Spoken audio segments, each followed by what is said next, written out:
Okay, please आता लक्ष द्या वचनाकडे. पुन्हा लिहून घ्या वाटलं तर. इफिस 4 अध्याय 27 वचन. इथं असं लिहिलंय, आणि सैतानाला ठिकाण देऊ नका. आणि सैतानाला ठिकाण देऊ नका.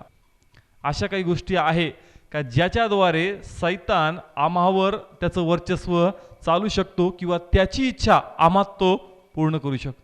म्हणून काही गोष्टीबद्दल आम्हाला दक्षता घेणं अत्यंत गरजेचं आहे. कारण सैतानाला कधी कधी आम्हीच चान्स देतो, कधी कधी त्याला आम्ही चान्स देतो का त्याने आमच्यावर प्रभुत्व गाजावं आणि आमचं तारण किंवा आमची आत्मिक लेवल कमी व्हावी. समजतंय का? आपल्यात कोणाचा आत्मवस्ती करतो? देवाचा. आणि म्हणून सैतानाची कधीच इच्छा नसती की तुम्हाला देवाचं कार्य व्हावं, देवाचा गौरव व्हावा आणि तुम्ही आत्म्यात वाढले जावे. आणि म्हणून तुम्हाला तो अशा काही गोष्टी शोधतो का ज्याच्याद्वारे तुमच्या शिरता येईल आणि त्याच्याद्वारे तुमची स्पिरिच्युअल लेवल कशी करता येईल?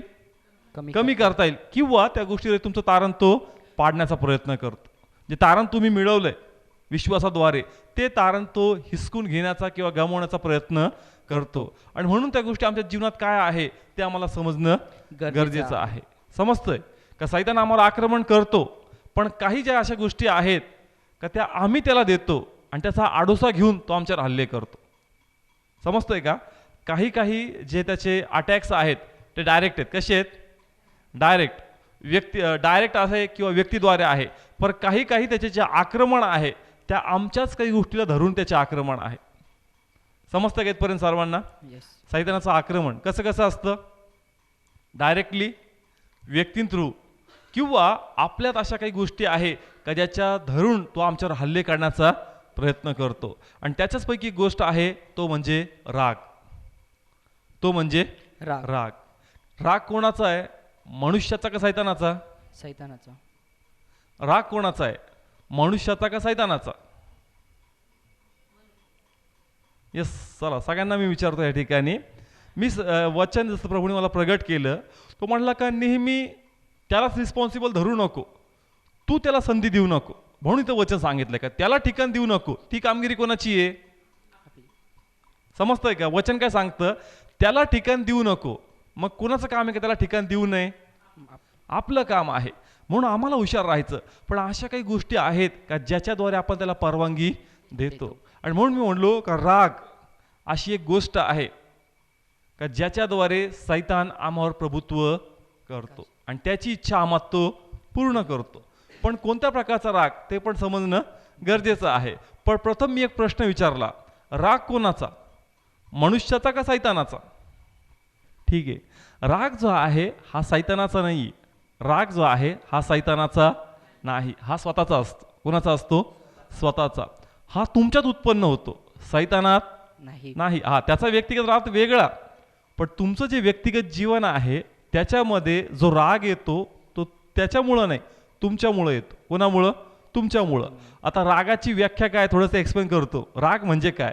ज्या वेळेस तुमची इच्छा अपेक्षा पूर्ण होत नाही, मग ती सकारात्मक असो किंवा नकारात्मक असो, ज्यावेळेस ती पूर्ण होत नाही त्यावेळेस राग येतो. समजलं का रागचं डेफिनेशन? व्याख्या, रागाची व्याख्या काय? का ज्या वेळेस माझी इच्छा किंवा अपेक्षा मग ती सकारात्मक असो किंवा नकारात्मक असो, ज्यावेळेस ती पूर्ण होत नाही माझं मन निराश, खिन्न किंवा त्याच्यामध्ये द्वेष किंवा राग त्याच्यामध्ये उत्पन्न होत. समजतं इथं? मग राग कोणाचा आहे आता? सैतानाचा का मनुष्याचा? मनुष्याचा. राग कोणाचा आहे? मनुष्याचा आहे. पण कधी सैतान त्या रागाचं ॲडव्हान्टेज घेतो आणि त्याला धरून आपल्याला तो राग उग्र करून त्याच्यावर तो आपल्याला नियंत्रित करतो आणि वाईट मार्गाला तो घेऊन जातो किंवा त्या रागाच्या भरात चुकीच्या गोष्टी तो आम्हाकडून करून घेतो. समजतं का इथपर्यंत? राग कोणाचा आहे? स्वतःचा असतो. राग कधी येतो? ज्यावेळेस तुमची इच्छा किंवा अपेक्षा पूर्ण होत नाही, त्यावेळेस तुमचं मन दुखावलं जातं आणि त्यावेळेस आपल्यामध्ये राग उत्पन्न होतो. पण ह्या रागाला आपण जपलं पाहिजे. आणि म्हणून बायबल काय सांगते या ठिकाणी, जर आपण इफिसकरास पत्र सेम 4 अध्याय आणि 31 वचन, सर्व कडूपण व संताप व राग व बळबडणे व निंदा ही सर्व दुष्टपण सुद्धा तुमच्यापासून दूर केली जावी. काय केली जावी? दूर केली जावी. राग लिहिला का नाही त्याच्यामध्ये? हो. ओके, पुन्हा वाचूया आपण. व संताप व राग हा, व आणि क्लिअर लिहिलंय व राग. राग. पुढे काय लिहिलंय? व बडबडणे व निंदा ही सर्व दुष्टपण सुद्धा तुम्हापासून दूर केली जावी. हा, रागला कशाला त्यांनी इन्क्लूड केलंय? दुष्टपण. हे सर्व तुम्हापासून दूर केलं जावं. वचन काय सांगतं की राग हा दुष्टपणा आहे, हा तुझ्यापासून दूर गेला पाहिजे, हा तुझ्यापासून दूर गेला पाहिजे. असं कोण सांगतंय? वचन. असं कोण सांगतंय? वचन. सगळ्यांनी वाचलं नाही वचन? इथं लिहिलंय का राग तुम्हापासून दूर गेला पाहिजे, राग तुम्हापासून दूर गेला पाहिजे. पण अजून एक वचन या शास्त्रामध्ये, या अध्यायामध्ये आपण काढू, आणि ते वचन काय सांगतं, यासाठी मी वचन तुमच्या समोर ठेवतो की तुम्ही कन्फ्यूज होऊ नये. तर तुम्हाला एक्झॅक्टली समजलं पाहिजे मला कोणत्या गोष्टी केल्या पाहिजे आणि कोणत्या गोष्टी नाही केल्या पाहिजे, आणि कशा प्रकारे सैतानाला माझ्यामध्ये जागा राहणार नाही. आपण त्याच्यामध्येच इफिसकरास पत्र 4 अध्याय आणि 26 वचन काढूया. प्लीज सर्व काढा. 3 वचन घेतले. पहिलं घेतलं इफिस 4:27, दुसरं घेतलं इफिस 4:31, आणि आता आपण बघत आहोत इफिस 4:26. सर्वांनी काढलं का? रागे भरा. हा, काय लिहिलंय? रागे भरा. रागे भरा म्हणजे तुमच्यात काय येऊ द्या? समजताय का? स्पेलिंग मिस्टेक नाहीये, स्पेलिंग मिस्टेक नाहीये. स्पष्ट लिहिलंय रागे भरा, म्हणजे तुमच्यात राग येऊ द्या, तुमच्यात राग येऊ द्या. समजताय का? स्पेलिंग मिस्टेक नाहीये. सगळ्या बायबलमध्ये तसंच आहे. चेक करा तुमचे बायबल. 31 वचनमध्ये लिहिलंय का राग हा दुष्टपणा आहे, तुमच्यापासून दूर जाओ, आणि इथं लिहिलंय रागे भरा. आणि दुसरा अध्याय नाही बरं का, सेमच अध्याय, सेम अध्याय आहेत, पण 2 वचनं दिसत आहेत. एक ठिकाणी सांगतायत का राग तुम्हापासून दूर जाओ, आणि एक ठिकाणी सांगण्यात येतंय का राग धरा. समजतंय का? पुढे रीड करू आपण वचन. परंतु पाप करू नका. तुम्ही आपल्या क्रोधात असता सूर्य मावळू नये. ओके, राग धरा, रागे भरा, पाप करू नका. नका, आणि तुमच्या क्रोधात असता सूर्य मावळू नाही. मग 2 गोष्टी आहेत. किती गोष्टी आहेत? 2. एक म्हणतं राग धर, आणि दुसरं म्हणतं राग धरू नको. मग करायचं तर नेमकं काय करायचं? इकडं असंही सांगितलं आणि तिकडं तसं सांगितलं. पण ॲक्च्युअलमध्ये जर बायबल रीड केलं तर या दोन्ही गोष्टी बरोबर आहेत. दोन्ही गोष्टी बरोबर आहेत. कारण 2 प्रकारचे राग आहेत. किती प्रकारचे राग आहेत? 2 प्रकारचे. 2 प्रकारचे. किती प्रकारचे? 2 प्रकारचे. या ठिकाणी दोन्हींचं वर्णन सेम अध्यायामध्ये. पहिले सांगितलं की राग भरा, आणि दुसरं सांगितलं की राग दूर करा. म्हणजे याचा अर्थ कळतो की बायबल 2 प्रकारच्या रागाबद्दल बोलतो. किती प्रकारच्या? 2 प्रकारच्या.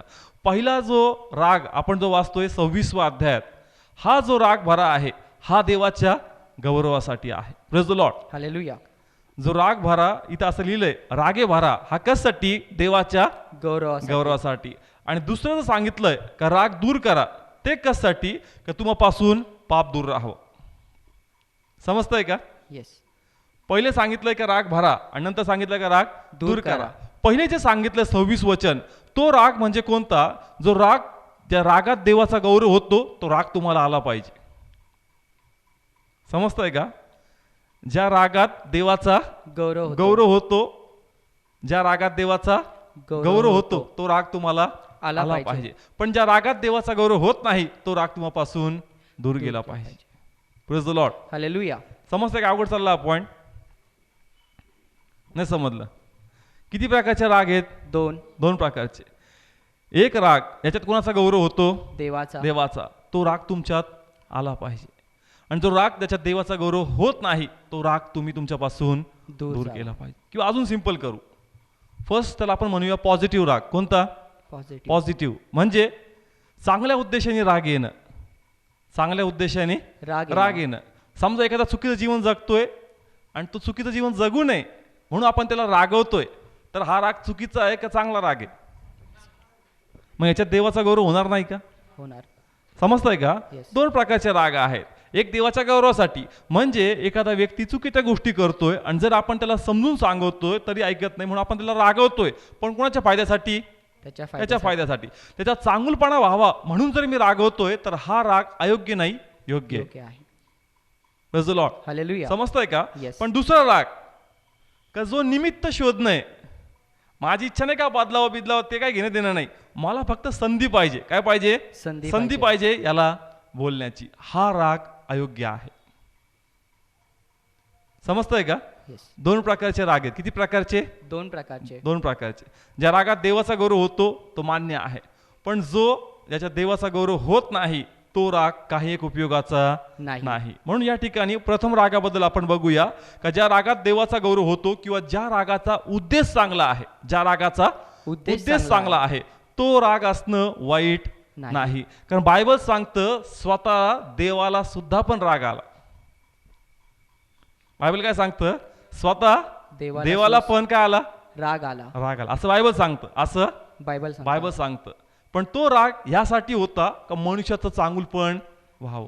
Praise the Lord. आपण काही रेफरन्स घेऊया म्हणजे तुम्हाला कळेल का कोणाला राग येतोय? देवाला. कोणाला? देवाला. पण त्या रागात मनुष्याचं परिवर्तन, मनुष्याचं तारण आणि देवाचा गौरव आहे. आपण वाचूया निर्गम 4 अध्याय. जुन्या करारामध्ये आपण जाऊया. निर्गम 4 अध्याय आणि 14 वचन. राग आणि वाईट राग, चांगला आणि वाईट. चांगल्यामध्ये सब कॅटेगरी आपण बघतोय.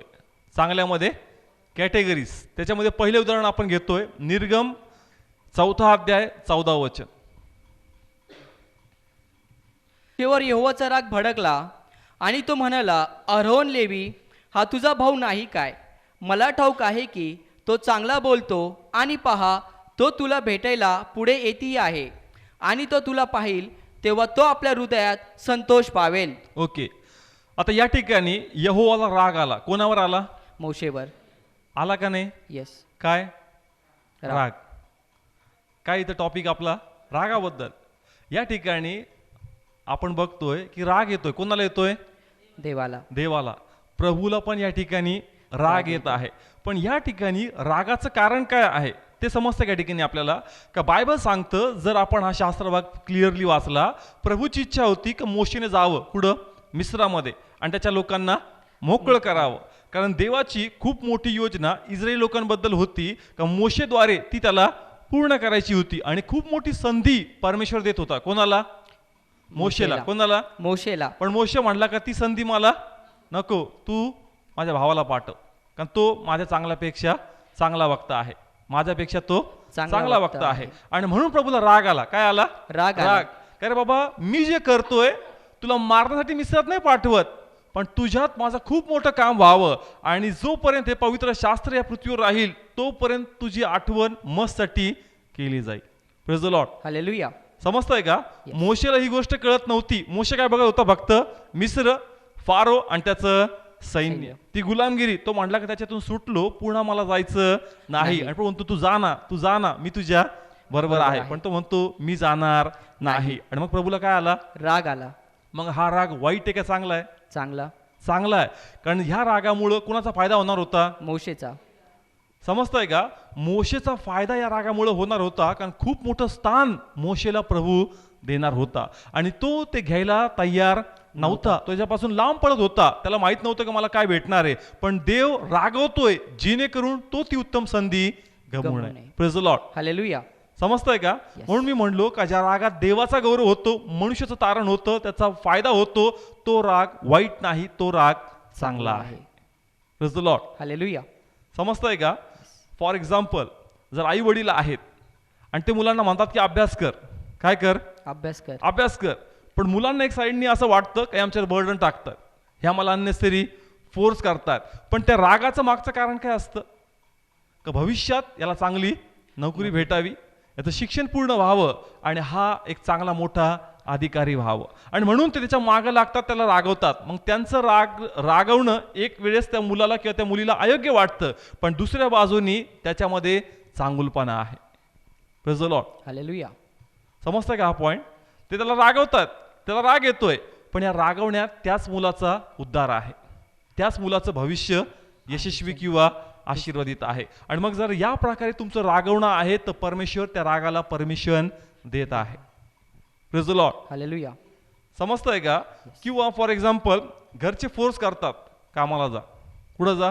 कामाला जा. कारण कधी कधी असं असतं की ज्या एजमध्ये आपण कामाला गेलो पाहिजे, जर आपल्याला कामाची सवय नसेल तर मग कधी आपल्याला कामात होत नाही. आणि जर आपण कामच करणार नाही, आपलं फ्युचर काय असेल हे चांगल्या प्रकारे त्यांना दिसतं. आणि जगामध्ये किती संघर्ष करावा लागते त्यांना चांगल्या प्रकारे माहीत आहे. आणि म्हणून अनेकदा आई वडील आपल्या मुलांना फोर्स करतात, काय कर, काम कर. काम कर, काम कर, का जेणेकरून तुला जग काय आहे हे चांगल्या प्रकारे कळल, पैसा कसा कमवायचा हे तुला समजल. मग त्यांचं हे रागवणं योग्य किंवा अयोग्य? योग्य. योग्य आहे. पण एक ठिकाणी पाहिलं तर ते योग्य वाटतं कोणाच्या हिशोबाने, आई वडिलांच्या. पण ते जर मुला मुलीच्या हिशोबाने पाहिजे ते कसं आहे? अयोग्य आहे. पण इथं रागवलं पाहिजे किंवा नाही पाहिजे? रागवलं पाहिजे. समजतंय का? दोन जण आहे, याचं काम आहे रागवायचं, माझं काम आहे नाही, मला नाही पटत. दोन कंडिशन्स आहेत. एक म्हणतो का मी करतो ते बरोबर आहे, आणि मी म्हणतो का नाही, हा जो करतो ते अयोग्य आहे. मग कुणाचं बरोबर आहे? याचं का माझं? याचं. कुणाचं? का? कारण मला कळत नाही का फ्युचर काय आहे, याचा एक्सपिरियन्स सांगतो का भविष्य काय आहे. Praise the Lord. हालेलुया. समजतंय का? मोशेला माहित नव्हतं का उद्या जाऊन काय होणार आहे, पण कोणाला भविष्य माहित होतं? देवाला. देवाला. आणि म्हणून प्रभूची तळमळ होती, अरे मी तुला काय देतो याचं तुला नॉलेज नाहीये, प्लीज जे मी म्हणतो ते तू कर. पण तो म्हणतो मी नाही जात. आणि म्हणून देव काय करतो? त्याला रागवतो. समजतंय? अजून एक पॉईंट घेऊ आपण या ठिकाणी. आपण निर्गम 22 अध्याय काढू. 22 अध्याय त्याचे 3 वचन आपण वाचणार आहोत. 22, 23 आणि 24 रीड करूया आपण. तुम्ही कोणत्याच विधवेला किंवा अनाथ मुलाला जाचू नका. जर तू कोणत्याही रीतीने त्याला जाशील किंवा ती मला हाक मारतील, तर मी त्यांचे ओरडणे अशक्य ऐकेन आणि माझा क्रोध पेटेल आणि तलवारीने मी तुम्हास जिवे मारीन. मग तुमच्या बायका विधवा होतील आणि तुमचे लेकरं अनाथ होतील. ओके. इथं पण देवाला काय येतोय? राग. काय येतोय? राग. राग. प्रभू म्हणतो का व्यर्थपणे तू इतरांना त्रास देऊ नको. चुकीच्या गोष्टी करू नको. चुकीच्या गोष्टीच्या परमेश्वर विरुद्ध होता. आणि तो म्हणला का तू जर त्यांना जात जुलूम करशील ते कणतील आणि कोणाला आरोळी मारतील? देवाला. आणि मी न्यायी परमेश्वर आहे, मी अन्याय होऊ देत नाही. तू माझा प्रिय आहे, तू माझ्या जवळचा आहे, पण जर तू चुकीच्या गोष्टी करशील तर मी ते सहन करणार नाही. आणि म्हणून येणाऱ्या दिवसात तुझ्यावर मी शासन लागू करू नये, तुला फटके लावू नये, म्हणून प्लीज आज तू या गोष्टीपासून स्वतःला आवर. आणि म्हणून परमेश्वरांच्यावर काय करतोय? रागवतोय. काय करतोय? रागवतोय. का? कारण जर त्यांच्यावर रागवणार नाही ते लोक त्यांच्यावर अत्याचार करतील, आणि जर अत्याचार झाला ते कोणाला हाक मारतील? देवाला. आणि देव काय म्हणला? मी तुझे सर्व लोक काय करून टाकल? मारून टाकेल. तो दिवस पाहू नये म्हणून आज तुला रागवलेलं परवडत. समजतंय का? येस. परमेश्वर म्हणतो येणाऱ्या दिवसात तुझा नाहीनाट व्हावा, त्यापेक्षा आज तुला बोललेलं अधिक चांगलंय. मे बी माझ्या बोलण्याचा तुला राग येईल, पण भविष्यात तू म्हणशील का बरं झालं तू मला रागवलं. समजतंय का? जर प्रभू त्यांच्यावर रागवला नसता तर त्यांनी जात जुलूम केलं असतं आणि आपलं जीवन ते गमून बसले असते. म्हणून या ठिकाणी प्रभूला राग येतोय. काय येतो? राग. आणि ह्या रागाद्वारे कोणाचं जीवन वाचलं? इस्रायल लोकांचं. कोणाचं? इस्रायल लोकांचं. कारण जर तो रागवला नसता त्यांनी वाईट गोष्टी सोडल्या असत्या का? नाही. त्यांनी चुकीचं काम बंद केलं असतं का? नाही. म्हणून त्याचं रागवणं चांगल्या उद्देशाने होतं. म्हणून सांगायचं तात्पर्य काय आहे का जर राग देवाचा गौरव करतो, एखाद्याला सुधरवतो, एखाद्याला योग्य दिशा देतो, एखाद्यामध्ये वळण आणतो, तर तो राग चांगला आहे. Praise the Lord. हालेलुया. समजतंय का? जसं आपण या ठिकाणी बघतो का येणाऱ्या दिवसात तुझा नाश होऊ नये म्हणून तुला आज फटकारलेलं चांगलं आहे. फॉर एक्झाम्पल जर मुलं मुली चुकीच्या संगतीमध्ये आहेत आणि जर त्याला आपण रागवतो का नाही, यांच्याबरोबर राहायचं नाही, या गोष्टी करायच्या नाही, इतक्या वेळच्या आत तू या ठिकाणी घरामध्ये पाहिजे, जर ते रागवतायत तर यासाठी का भविष्यात तुझ्याबद्दल काही अनुचित गोष्टी घडून येतील. मी बी त्यास त्याला राग येईल, पण भविष्य कोणाचं सिक्युअर होतंय? कळतंय का? जर ते आई वडील त्या ठिकाणी त्याला रागवतात का तू या मित्रांमध्ये मैत्रिणीमध्ये राहायचं नाही, तू या गोष्टी करायच्या नाही, त्याला राग येईल, त्याला राग येईल, पण त्याचं रागवणं त्यांच्या हितासाठी आहे. जर ते रागवणार नाही आणि त्या चुकीच्या मित्रामध्ये मैत्रिणीमध्ये जाऊन ते जर बिघडतायत तर उद्या कोणाचा लॉस होणार आहे? त्या मुला मुलींचा लॉस आहे का नाही? कळतंय का? आणि मग जर त्याला आज रागवल्याने थोडं त्याला वाईट वाटतंय तर मग काय वाईट फरक पडतोय का आपल्याला? नाही. समजतंय का? उद्या जाऊन खूप मोठं नुकसान व्हावं त्यापेक्षा त्यांनी थोडंसं रडावं हे चांगलं आहे का उद्या खूप मोठं नुकसान व्हावं ते बरं आहे? थोडंसं रडावं. कळतंय का? यास प्रभू त्यांना बोलताना वाईट वाटलं असेल, प्रभू आमचं ते असं बोलतो का? तुझ्याच फायद्यासाठी बोलतो. तुला वाईट वाटल पण तुझ्या भविष्याबद्दल बोलतो. समजतंय का? म्हणून जर तुमचा राग चांगल्या उद्देशाने आहे, एखादा सुधरावा, एखादा बदलावा, एखाद्याला चांगली वळण लागावं, एखादा प्रभूच्या मार्गात यावा, वाईट गोष्टी सोडाव्यात, तर तुमच्या रागाला परमेश्वराचं समर्थन आहे. Praise the Lord. हालेलुया. समजतं का या ठिकाणी की अवघड चाललेत पॉईंट्स? समजते. समजतं ना सर्वांना? आपण थर्ड पॉईंट घेऊ त्याच्यामध्येच. आपण गणना 12वा अध्याय. आपण पॉझिटिव्ह अँगर म्हणजे ज्या रागात देवाचा गौरव होतो तो पॉईंट फर्स्ट कव्हर करतो. नेक्स्ट याच्यात आपण सेकंड पॉईंट कव्हर करणार आहोत. गणना 12वा अध्याय 3 ते एक काम करू, 9 वचन आपण वाचूया, डायरेक्ट 9th वचन वाचूया. गणना 22वा अध्याय तुम्ही नंतर फुल्ली रीड करा. या ठिकाणी आपण फक्त 9 वचन वाचूया. तेव्हा परमेश्वराचा राग त्याच्यावर पेटला आणि तो निघून गेला. ओके, काय लिहिलं? कोणावर पेटला? शेवर नाही, पुन्हा रीड कर. ते परमेश्वराचा राग त्याच्यावर पेटला आणि तो निघून गेला. ओके, मी सांगितलं तुम्ही रीड करा नंतर. शॉर्टमध्ये मी सांगतो. देवाचा राग पेटला. काय पेटला? राग पेटला. पण कोणावर? मिरियामवर. कोणावर? मिरियांवर. मिरियाम आणि त्याचा भाऊ अहरोन. अहरोन. मिरियाम आणि त्याचा भाऊ अहरोन. अहरोन.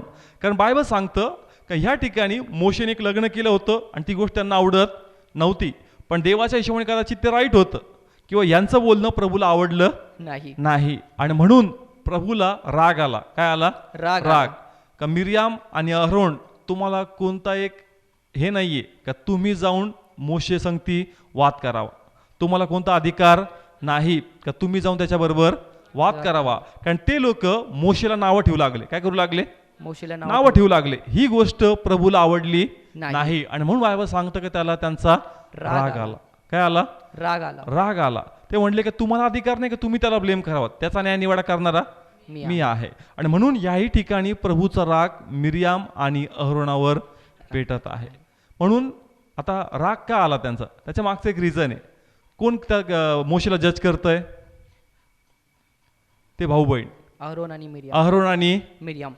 त्यांना अधिकार नव्हता का त्यांनी त्याला जज करावं? आणि म्हणून तो म्हणतो का प्लीज त्याचा न्याय निवाडा तू करू नको, मी आहे का मी त्यांचा न्याय निवाडा करणार आहे. पण या ठिकाणी ते लोक त्याला नावं ठेवू लागले आणि प्रभूची इच्छा नव्हती का जर तू माझ्या प्रिय मोशेला काही म्हणशील, माझा क्रोध भडकावा आणि मी तुला नष्ट करावं. म्हणून या ठिकाणी प्रभूचा राग त्यांच्यावर भडकत आहे का प्लीज तुम्ही तुमच्या बोलण्यावर ताबा ठेवा, व्यर्थपणे तुम्ही बडबड कमी करा.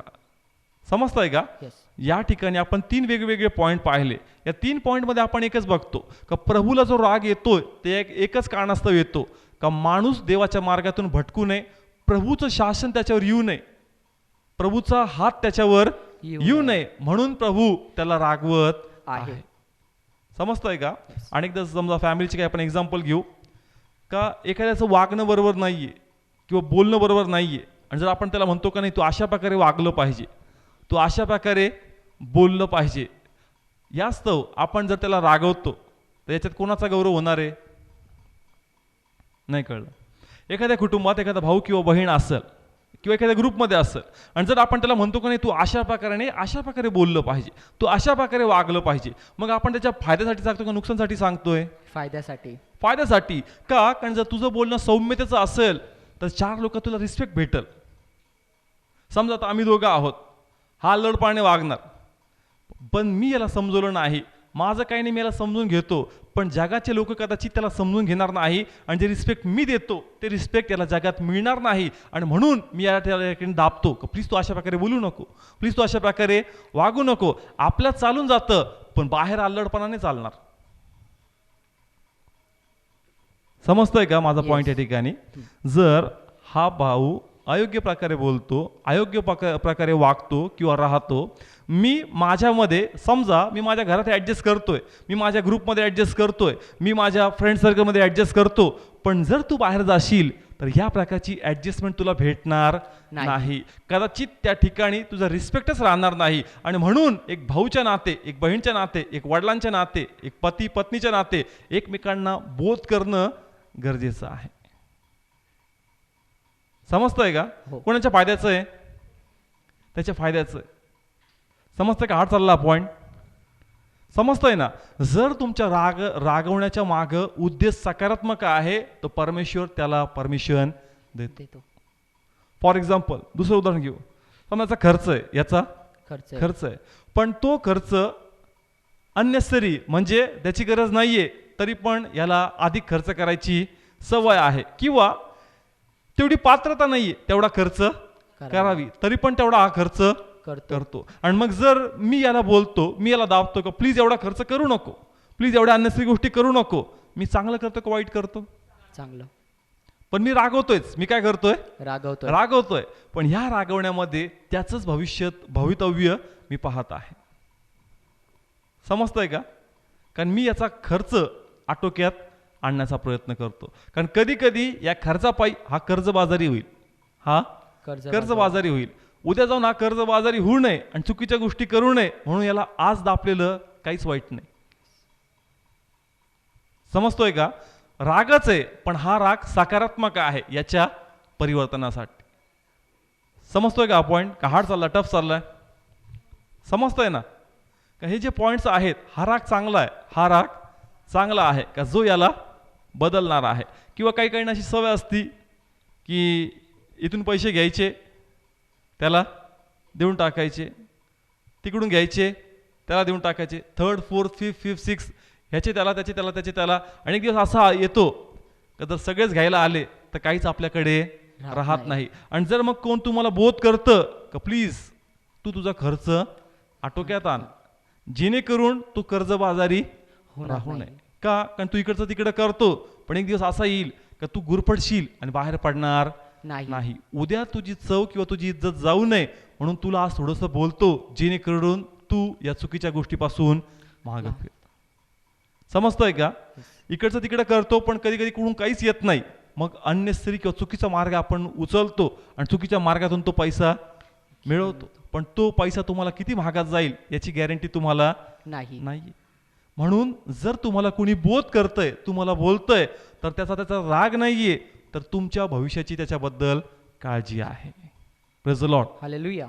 समजतंय का? येस. आपण कोणाचा राग बघतोय? देवाचा. कारण देवाला पण राग आला. म्हणून मी फर्स्ट पॉइंट विचारला होता, राग कोणाचा? सैतानाचा का माणसाचा? देवाला पण राग येतो.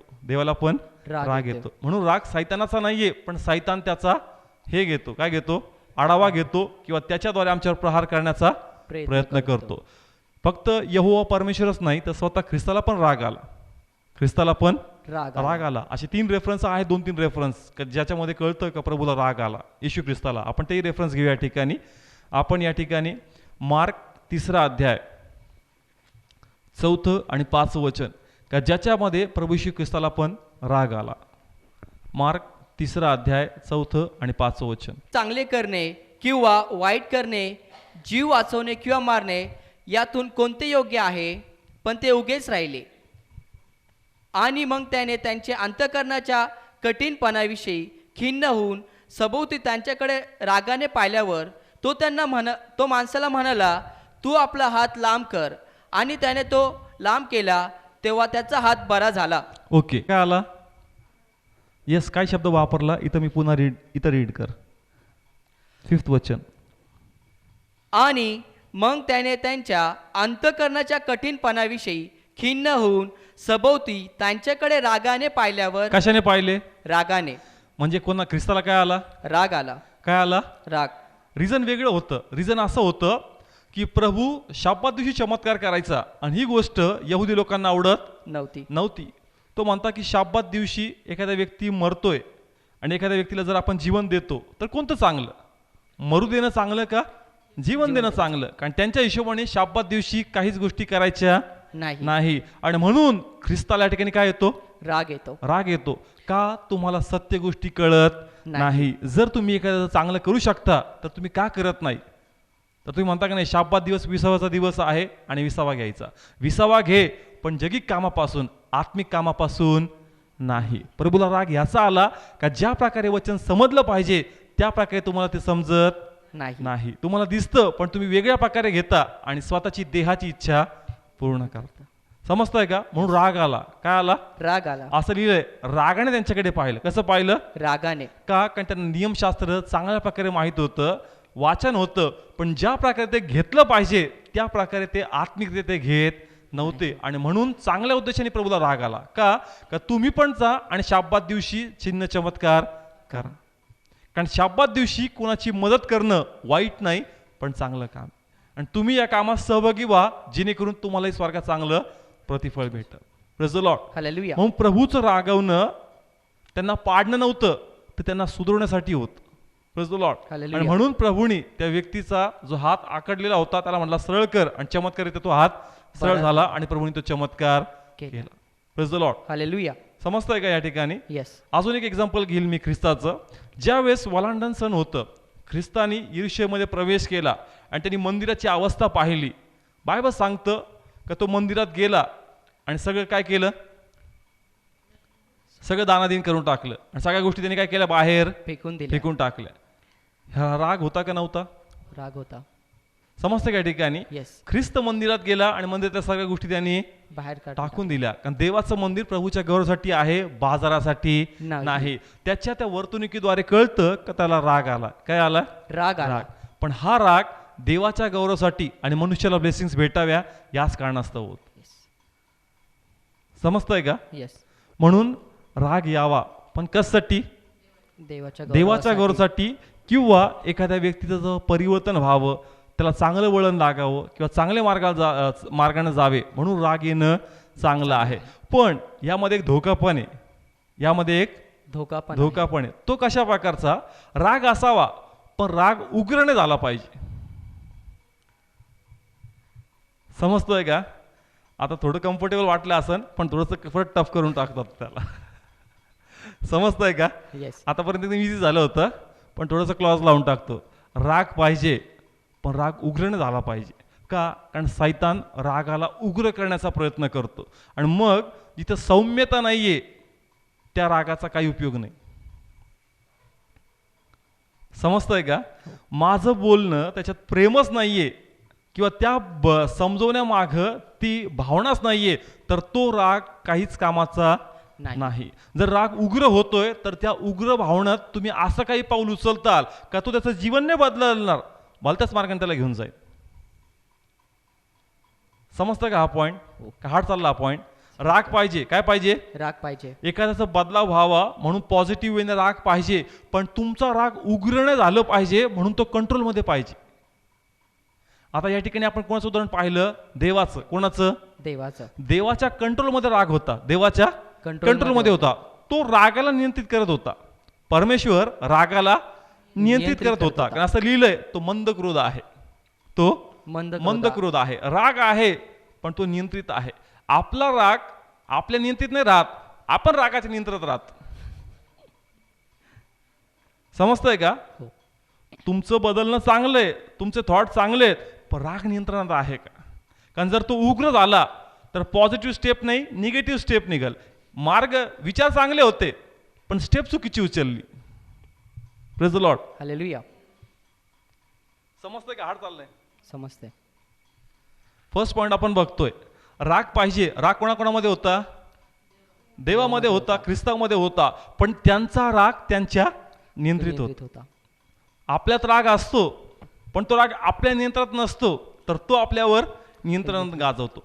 इच्छा चांगली का बदलावा, पण स्टेप चुकीच्या उचलतो, कारण तो राग उग्र होतो.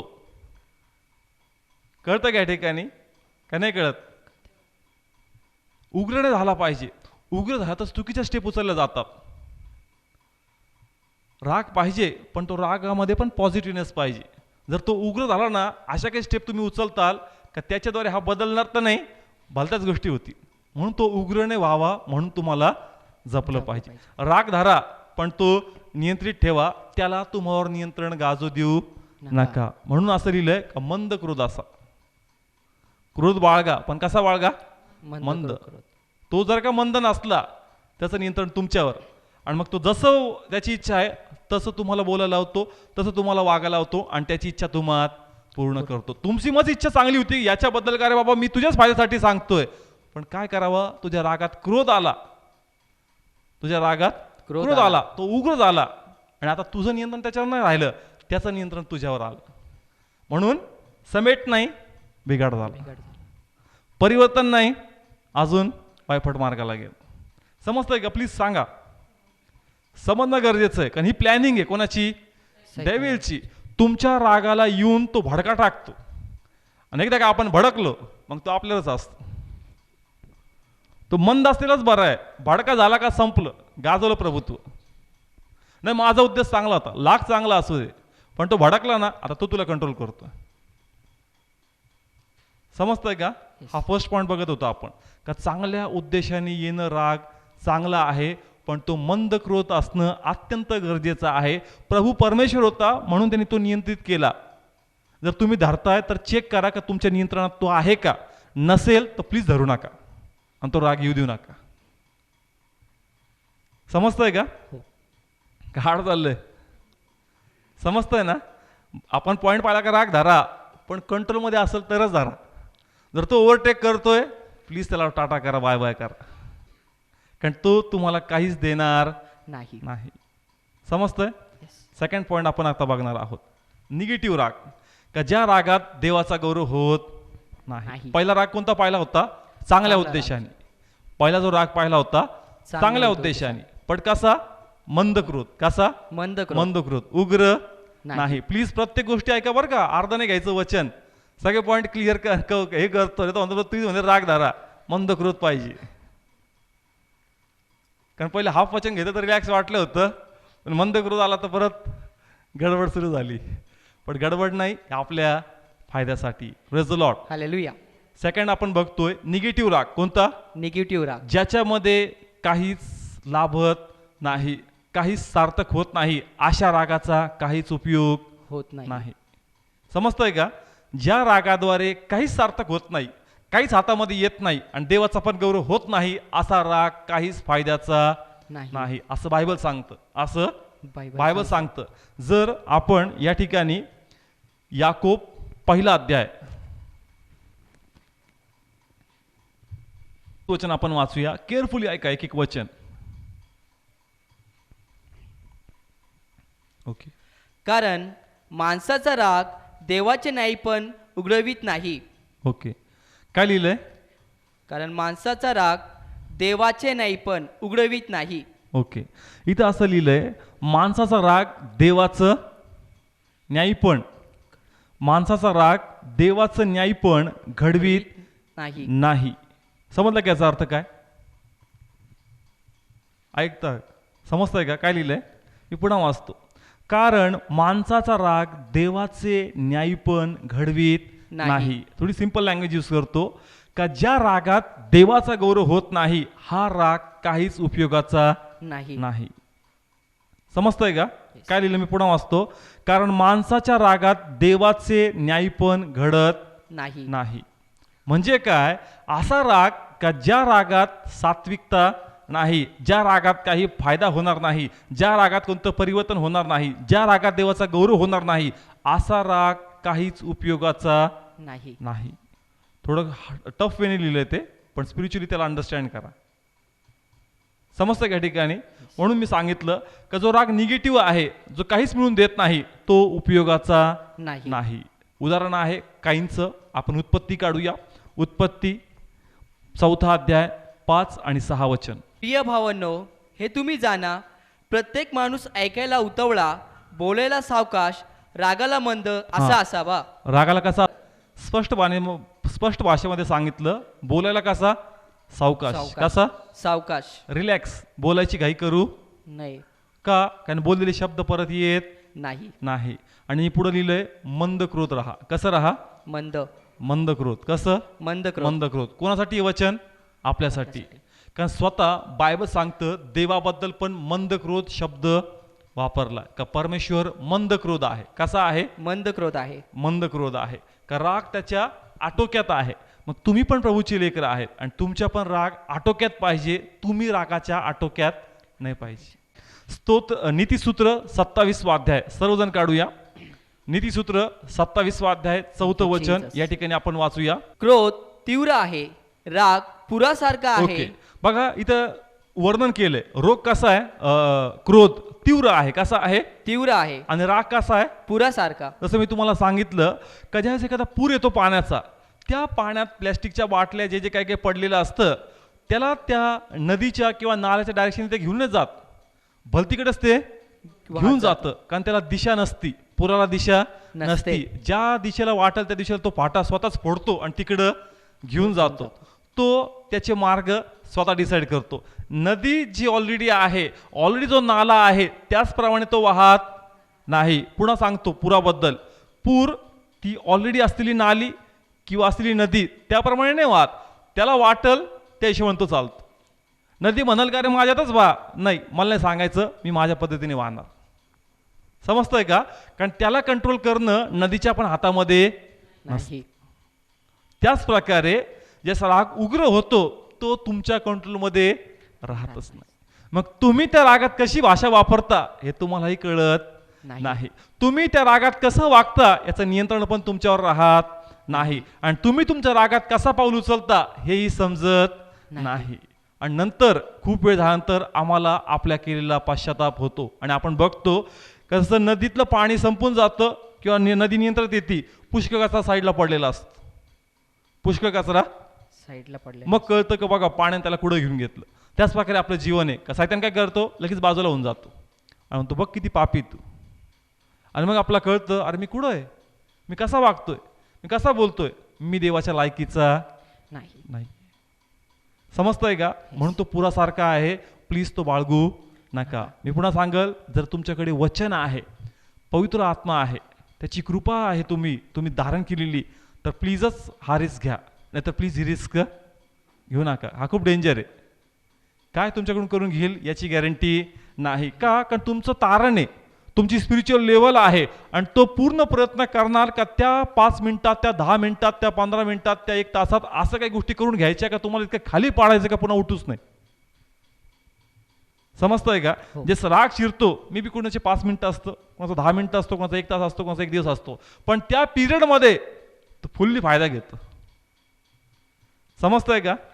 प्लीज अंडरस्टँड करा, हा पॉईंट खूप महत्वाचा आहे. का ते 1 दिवस, ते 5 मिनिटं, तो 5 मिनिटाचा शब्द, तो एक शब्द इतका निगेटिव्ह असतो, इतका डेंजर असतो का तो तुमची स्पिरिच्युअल लेवल खाली आणतो. समजतंय का? कोणी अनुभव घेतलाय का याचा? रोजच घेतो आपण, काही ना काही असं आपल्याकडून होऊन जातं, नाही होत का? येस, असं होऊन जातं, इमिजिएट हायपर होऊन जातं माइंड, पण पवित्र आत्मा त्याला कंट्रोल नियंत्रित करतो. पण ते आलेले थॉट ते येतात ना, पण पवित्र आत्मा त्याला रेक्टिफाय करतो का प्लीज क्षमा माग, प्रभू मला अजून तू नम्र कर, अजून मला लीन कर, आणि हा क्रोध माझ्यावर तू हवी होऊ देऊ नको. Praise the Lord. हालेलुया. समजतंय का? अजून एक वचन आहे, स्तोत्र संहिता 37 अध्याय 8 आणि 9 वचन. तोड आणि क्रोध टाक, चिडू नको, ते केवळ वाईट करायला लावते. Praise the Lord. काय लिहिलंय? राग सोड, राग सोड, क्रोध टाक, चिडू नको, चिडू नको, ते केवळ वाईट करायला लावते. समजतंय का? म्हणून हुशार राहा. तुमच्या नियंत्रणात आहे तर चांगली गोष्ट आहे, पण जर तो नियंत्रणात नाहीये तर तो वाईट करायला लावल. म्हणून तुम्हाला या गोष्टीपासून वाचायचं आहे. आता एक लास्ट वचन आपण घेऊ, त्याचा उलगडा मी तुम्हाला देतो प्रभूच्या कृपेने. इफिसकारास पत्र 4 अध्याय 26 वचन. परंतु पाप करू नका, तुम्ही आपल्या क्रोधात असता सूर्य मावळू नये. ओके, हे प्रभू असं काय लिहिलं? रागे भरा, पाप करू नका, आणि तुमच्या क्रोधात असता सूर्य मावळू नाही. याचा अर्थ काय होतो? जर तुमच्यात राग आहे आणि तो तीव्र किंवा उग्र आहे, तो राग कसा आहे? उग्र आहे, आणि क्रोध आहे तुमच्यामध्ये, तर बायबल सांगतं का सूर्य मावळू नाही. मग याचा अर्थ काय सूर्य मावळू नये म्हणजे? तर त्याचा अर्थ असा होतो की इस्रायलच्या हिशोबाने त्याचा दिवस कधी चालू होतो? संध्याकाळी. काय चालू होतो? संध्याकाळी. म्हणजे संध्याकाळी 5 किंवा 6ला त्यांचा दिवस संपून जातो आणि 6, 6:15 वाजता दुसरा दिवस चालू होतो. समजतंय का? बायबल सांगतं का जर तुमच्यात हे आहे, क्रोध आहे, काय आहे? क्रोध आहे, निगेटिव्ह गोष्टी आहे, आणि त्या घेऊन जर सूर्य मावळतोय तर तुम्हासाठी ही वाईट गोष्ट आहे. काय आहे? वाईट गोष्ट. असं का लिहिलं? त्याच्या मागचं रिझन आहे. आपण याकोब 4 अध्याय 14 वचन. त्या तुम्हाला तर उद्याची गोष्ट समजत नाही, कारण तुमचे आयुष्य काय आहे. तुम्ही तर वाफ आहात, ती थोड्याच वेळ दिसते आणि मग दिसेनाशी होते. ओके, समजलं? समजलं? तुमच्या क्रोधात असता सूर्य मावळू नाही. त्याचा आन्सर काय आहे? त्याचा आन्सर इथं आहे. काय लिहिलं पुढं? पुन्हा वाच. त्या तुम्हाला तर उद्याची गोष्ट समजत नाही त्या तुम्हाला उद्याची गोष्ट समजत नाही नाही. पुढं काय लिहिलंय? कारण तुमचे आयुष्य काय आहे.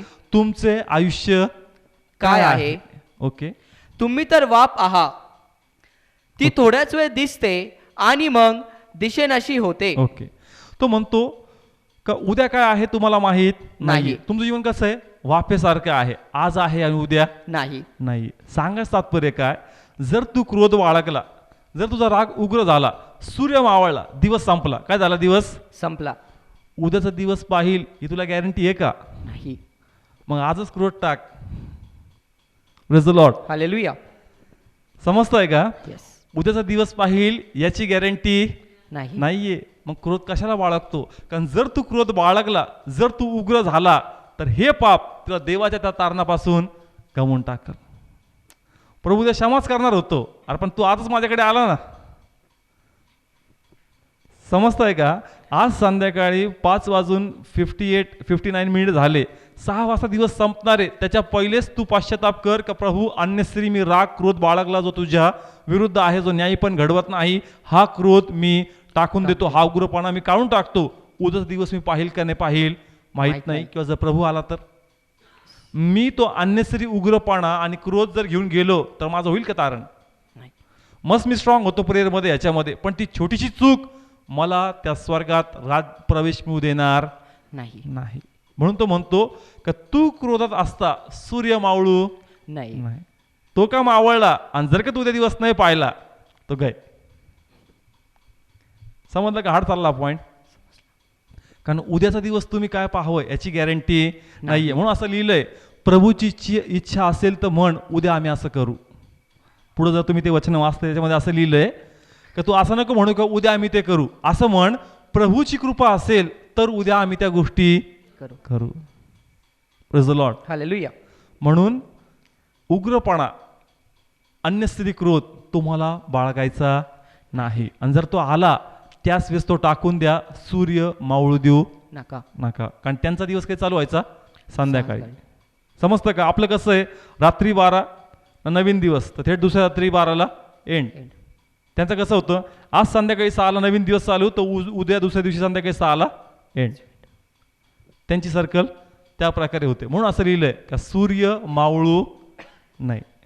पण आपल्यासाठी रात्रीचे 12 वाजू नाही. समजतंय का? येस. म्हणून तुम्ही त्या वेळेने फरक नाही तर मग म्हणतील 5ला नाही जमत ऑफिसमध्ये, 5ला नाही 12चा टायमिंग आहे, तुझा दिवस 12 ते 12 आहे. समजतंय ना? येस. हां, तर हे वचन अंडरस्टँड करा सर्व, का कुठं राग आणायचा आणि कुठं आणायचा नाही. आता अजून एक पॉईंट होता का 2 ठिकाणी तो इफिसमध्ये असं मांडला, एक ठिकाणी रागे भरा, एक ठिकाणी भरू नये. त्याचं कारण काय होतं? मंडळी संगती तो बोलत होता. कोणा संगती? मंडळी संगती. तर त्याला असं म्हणायचं होतं, राग येऊ द्या मंडळीबद्दल, पण कधी या चर्चमध्ये एकत्र पण नाहीये, चर्च आपल्या तारणाच्या मार्गात चालत नाहीये, चर्च या चुकीच्या गोष्टी करतंय, चर्च भलत्याच गोष्टीकडे आहे, मंडळीच्या लिडरला राग आलाच पाहिजे का तुम्ही चुकीचं करताय, तुम्ही रॉंग करताय, तू त्याला दाब. हा राग राईट आहे. या रागाबद्दल पॉल त्या मंडळीला सुचवतो. आणि दुसरा राग म्हणतो का तो राग का जो काहीच कामाचा नाहीये, का त्याचा खूप प्रभू उपयोग करतो, त्याच्याबद्दल तू द्वेष बाळगतो, त्याला नावं ठेवतो, त्याची निंदा करतो, वाईट प्रकारचं जीवन जगतोय, हा राग अन्यस्तरी आहे, हा प्लीज तुम्ही बाळगू नका. समजतात का 2 पॉइंट्स? पॉल मंडळीबद्दल हे 2 पॉइंट्स क्लिअर करतोय. तुम्हाला राग पाहिजे का याच्यामध्ये ते मंडळीची उन्नती होती, तो राग तुम्ही धरा का मंडळीची उन्नती व्हावी. पण मंडळीने तो राग टाकून द्यावा का ज्या रागात मंडळीची उन्नती होत नाही. म्हणून पॉल दोन्ही गोष्टी या ठिकाणी या पत्रामध्ये कव्हर करतोय. राग धर, जास्त इनकरेक्ट जीवन जगतात त्यांना दाब का ते करेक्ट जीवन जगले पाहिजे, पण तो राग दूर कर जो राग नीतिमत्व घडून आणत नाही. Praise the Lord. हालेलुया. समजतंय का? म्हणून हे 2 पॉईंट या ठिकाणी कव्हर केलेले आहे. म्हणून आपला विषय होता का सैतानाला जागा द्यायची नाही. म्हणून तुमचा क्रोध आटोक्यात असणं गरजेचं आहे. जर हा आटोक्यात नसेल तर तो तुमच्यावर 100% प्रभुत्व गाजवणार आणि तुम्ही त्याला जागा देणार. कारण राग आला तर सैतानाची एंट्री कन्फर्म. राग आला तर सैतानाची एंट्री कन्फर्म असते. कारण तो येऊन ट्राय करतो उग्र करण्याचा. कारण तो त्याच्या कामात पंचवले. सक्सेस येऊ किंवा येऊ नये, यायचं आणि प्रयत्न करून जायचं. लागला तर लागला. समजतोय का? राग कसाही असो, तो एंट्री मारतो, उग्र करण्याचा प्रयत्न करतो, उग्र झालो तो फायदा, आणि आता काय हरकत नाही, नेक्स्ट अटेम्प्ट. पण आपण आत्म्यात हुशार राहायचं आणि त्याला जागा द्यायची नाही. Praise the Lord. हालेलुया.